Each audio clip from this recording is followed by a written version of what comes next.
In this video, we are looking at the Cincinnati rental market for multifamily properties. You can see from our outline, we have the Cincinnati metro statistical area drawn in CoStar, and you can see where it is in relationship to Indianapolis, which we did an analysis on it a couple of weeks ago, Columbus, Ohio, which we will be doing an analysis on it next week, and then Louisville, Kentucky, and Lexington, Kentucky, so you can get an idea of where Cincinnati is. So that said, let's go to our filters and see that we are, as usual, excluding all corporate, military, senior, and vacation, and we are only including market and market affordable so that we are only looking at conventional apartments.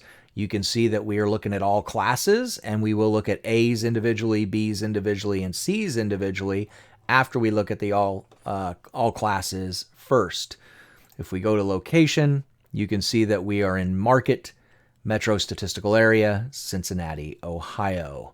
So let's take a look at the analytics and see what it has to tell us about the Cincinnati metro statistical area.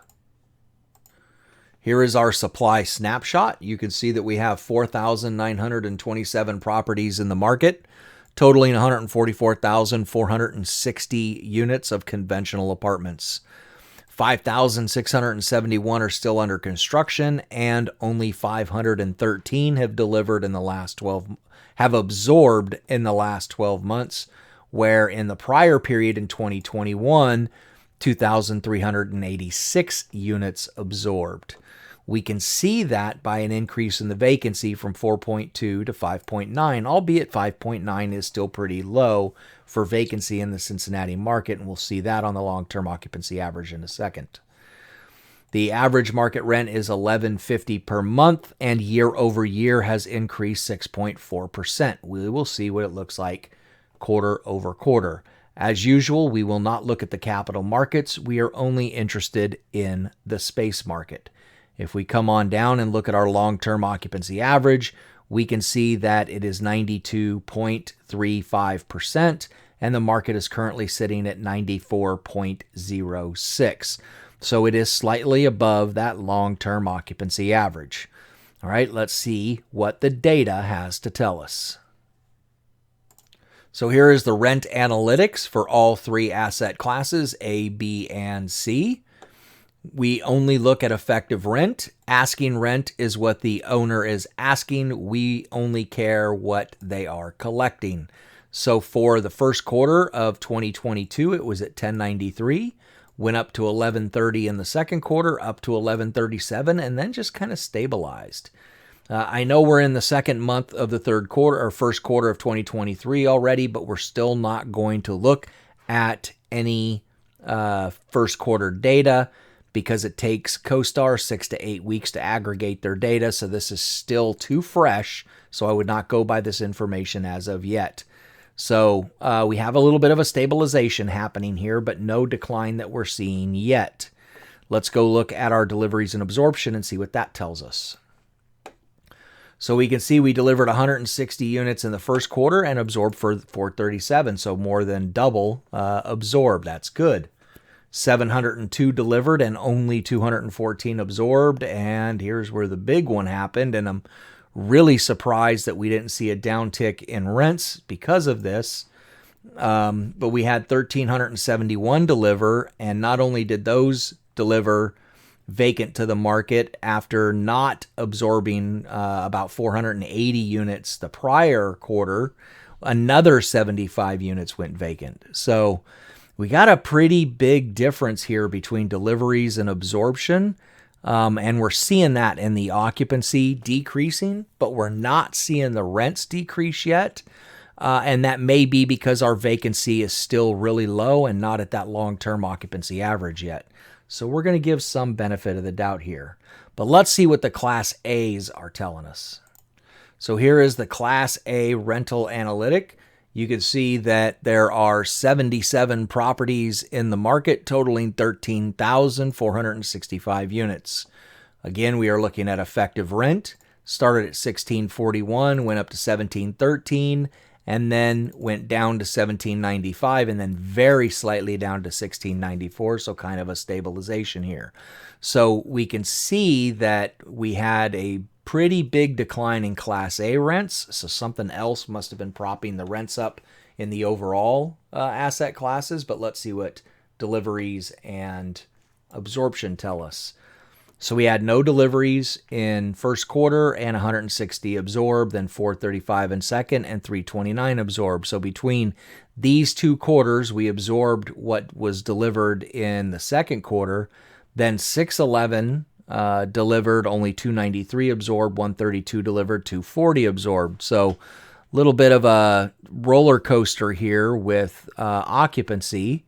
But pretty strong absorption overall, considering we had about 1,150 units overall deliver and pretty close to that absorb. So that would show some stabilization, and it's kind of what we're seeing here a little bit, though we went from 95.9 down to 93.9, down 2% from the first quarter to the fourth quarter in occupancy.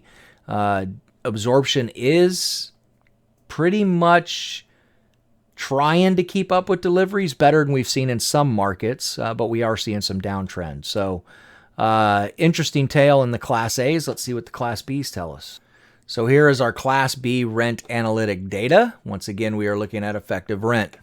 There are 540 properties in the market, totaling 53,017 units. It started in the first quarter of 2022 at 1190, went up to 1237, up to 1249, and then down to 1245. So a little bit of a downtrend, albeit not much. You can see in the per square foot's pretty much stabilized. So let's look at deliveries and absorption. Delivered 160, absorbed 229, so more than delivered. Delivered 267, absorbed 129, so starting to catch up a little bit here, about equal between those two quarters.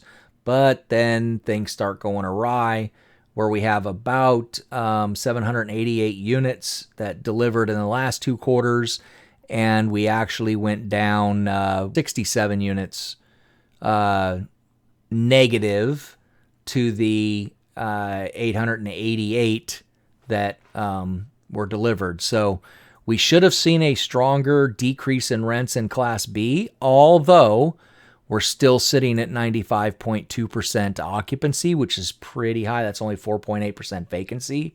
So I don't blame the ownership for not going too far down, but I don't think it's going to sustain. I think as the occupancy continues to decrease, we'll start to see those rents start to decrease as well. But holding strong at the moment, so not too bad for Cincinnati. I actually expected the numbers to be a little worse than this, but seems to be holding like the rest of the Midwest has held, albeit we are in the Ohio Valley now. But, you know, we can call it the Midwest if we want to, though it wouldn't be accurate. All right, let's keep moving. Enough of the jibber jabber. So here is our Class C rent analytic data. There are 3,963 properties totaling 76,679 units. Again, effective rent started the first quarter of 2022 at 863, went up to 882, up to 892, up to 895.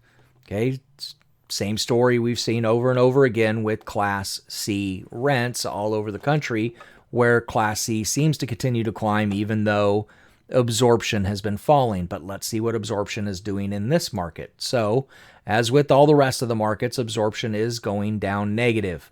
So let's look at, we're at 6% vacancy. The long-term occupancy average on this, I believe, was 92 point something. So still above that long-term occupancy average, but we can see that it has gone up in vacancy 1.2% or down in occupancy. So I think we are going to definitely start to see these Class C rents go down as people are no longer absorbing these units. So we've got negative absorption happening in the last two quarters of all three asset classes, but rent growth has stabilized. We're not growing anymore. We're not increasing. We were stable in pretty much A's and B's.